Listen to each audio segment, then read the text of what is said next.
రీసెంట్‌గా 'times of ఇండియాలో' ఒక ఆర్టికల్ చదివాను. అది చదివాక గ్రీన్ కార్డ్ కోసం మరీ ఇంత చేస్తున్నారా అని ఏమీ అనిపివ్వలేదు. ఎందుకంటే ఇలాంటి స్టోరీస్ నేను చాలా గూడా చదివాను. ఎస్పెషల్లీ గ్రీన్ కార్డ్ విషయంలో. మేబీ ఫ్యూచర్‌లో మ్యారేజ్ స్కామ్స్ అని చెప్పి ఒక వీడియో చేస్తాను. అందులోపల ఇంకా చాలా స్టోరీస్ కూడా షేర్ చేస్తాను. బట్ ఈ వీడియోలో 'టైమ్స్ ఆఫ్ ఇండియాలో' నేను చదివిన ఆర్టికల్ లోపల గ్రీన్ కార్డ్ కోసం ఎలాంటి ప్రయత్నం చేశారు అనేదైతే షేర్ చేద్దాం అనుకుంటున్నా. సో, ఇంకెవరైనా మొదటిసారి మన ఛానెల్‌ని చూస్తుంటే తప్పకుండా సబ్స్క్రైబ్ చేసుకోండి. వీడియోకైతే లైక్ చేయండి. ఎవరికైనా యూజ్ అవుతదనుకుంటే షేర్ చేయండి. మన వీడియోలలో ఆల్మోస్ట్ ఇమిగ్రేషన్ గురించి కానియండి, యూఎస్ఏలో మన వాళ్ళు చేసిన మంచి, చెడు అండ్ మన వాళ్ళకి ఎవరైనా చెడు చేసినా అన్ని రకాల వీడియోస్ అయితే వస్తూ ఉంటాయి. ఎందుకంటే ఏదైనా ఒక చిన్న దొంగతనం వీడియో పెట్టినా కానియండి, లేకపోతే ఇంకేదైనా పెట్టినా కూడా కొంతమంది కామెంట్స్ చేస్తున్నారు. ఈ వీడియో ఎందుకు అన్నట్లుగా. మన ఛానెల్‌లో యూఎస్ఏ రిలేటెడ్ అన్ని రకాల information are whatever it is అవన్నీ కూడా గత కొన్ని సంవత్సరాల నుంచి వస్తున్నాయి. అలానే వస్తూ ఉంటాయి. మేబీ మీరు కొత్తగా చూస్తుండొచ్చు ఛానెల్ అంతే. సరే ఇంక టాపిక్‌లోకెళ్ళినట్లయితే ఇండియా నుంచి గుజరాత్‌కి చెందినటువంటి 73 సంవత్సరాలు ఉన్నటువంటి మహిళ.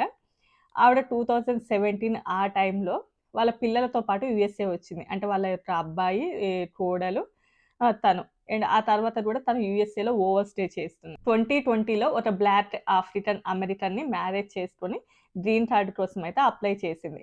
ఎందుకు అంటే ఇప్పుడు అతను సిటిజన్ అవుతే ఆబ్వియస్‌లీ ఇంక వాళ్ళ యొక్క మ్యారేజ్ చేసుకున్న వాళ్ళు కూడా సిటిజన్స్ అవ్వడం ఇలాంటివన్నీ జరుగుతాయి కాబట్టి ఇదొక ప్రాసెస్ ఉంటది కాబట్టి దానిని బేస్ చేసుకొని ఏంటంటే గ్రీన్ కార్డ్‌కైతే అప్లై చేసింది. బట్ తన యొక్క గ్రీన్ కార్డ్ అయితే రిజెక్ట్ అయింది. ఎందుకు అనంటే అతనికేమో ఇంగ్లీష్ తప్ప వేరే లాంగ్వేజ్ రాదు. ఈవిడకేమో గుజరాతీ తప్ప అసలు ఇంగ్లీష్ రాదు.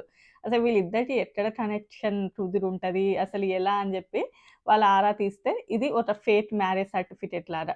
And at the same time ఆవిడ కంటే ఇతను ఆల్మోస్ట్ 10 ఇయర్స్ వరకు చిన్న అంట. అండ్ ఎక్కడ చూసినా గూడా అంటే ఏ రకంగా జూసినా గూడా వీళ్ళిద్దరికీ పెద్దగా కనెక్షన్ అయితే లేదు. అసలెలా అని జెప్పేసి వాళ్ళైతే గ్రీన్ కార్డ్‌నైతే రిజెక్ట్ చేశారు. సో, గ్రీన్ కార్డ్‌ని రిజెక్ట్ చేసిన తర్వాత అసలు ఈవిడ ఎలా యూఎస్ఏ వచ్చింది? ఏంటి? అని చూసినప్పుడు ఇలా వాళ్ళ పిల్లలతోటి వచ్చింది అని జెప్పి. వాళ్ళ పిల్లలు ఎవరైతే ఉంటారో వాళ్ళ యొక్క బ్యాక్‌గ్రౌండ్ చెక్ చేస్తే వాళ్ళు కూడా యూఎస్ఏలో ఎవరైతే అమెరికన్ సిటిజన్స్ ఉంటారో అంటే మనీ లాండరీ అందులోపల అంటే వాళ్ళని బెదిరించి మనీ తీసుకోవడం అలాంటి దాని మీద కేస్ కూడా ఫైల్ అయ్యి ఉందంట.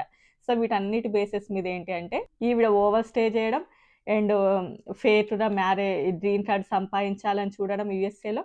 అండ్ నెక్స్ట్ వన్ వాళ్ళ పిల్లలు మనీ లాండరీ కేస్‌లో అందులో ఉండడం. అండ్ వీటన్నిటిని బేస్ చేసుకొని ఏంటంటే ఫ్యామిలీనే యూఎస్ఏ నుంచి డిపోర్ట్ చేసేయారు.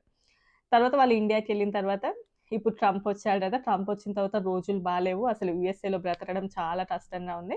అందుకోసమే మాకు యూఎస్ఏలో ఉండడం ఇష్టం లేదు. అందుకోసమే మేము ఇండియాకి వచ్చేసాము అని ఇంకా అతడు చెప్పారంట. సో, ఇది అంటే ఒక 73 సంవత్సరాలొచ్చినా కూడా ఇంకా అమెరికాలో ఉండాలి, అమెరికాలో నివసించాలి, అమెరికాలో గ్రీన్ కార్డ్ పొందాలి అనేసి అంత ఆశగా ఉన్నది వాళ్ళకి. ఆశ అనలేం దాన్ని అత్యాశ అని అంటాం. ఆశ అనేది కామన్ అందరికీ ఉంటది. ఆశ లేకపోతే అభివృద్ధి ఉండదంటారు చూసారా?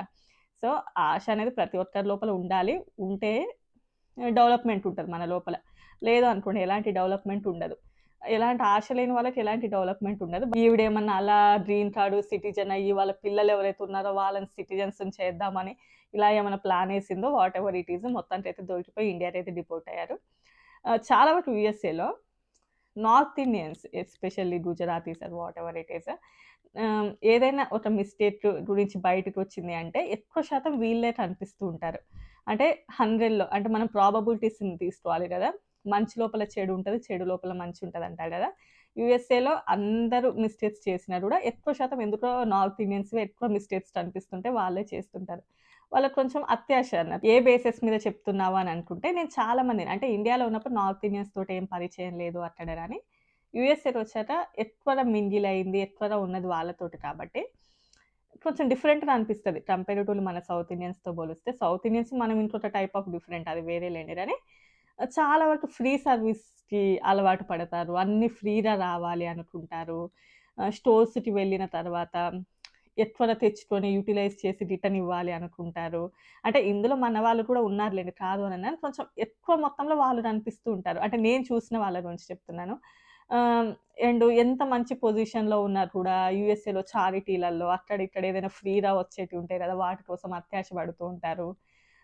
ఇలాంటివి చాలా కూడా చూసాను. అదేంటి ఇంత మంచి పొజిషన్‌లో ఉన్నారు కదా! వీళ్ళకి ఇదెందుకు అంటే వాళ్ళంతే ఇంకా. అండ్ ఏదైనా ఒక పొజిషన్ ఉంది అనుకోండి, మళ్ళీ వాళ్ళకే సపోర్ట్ చేస్తూ ఉంటారు.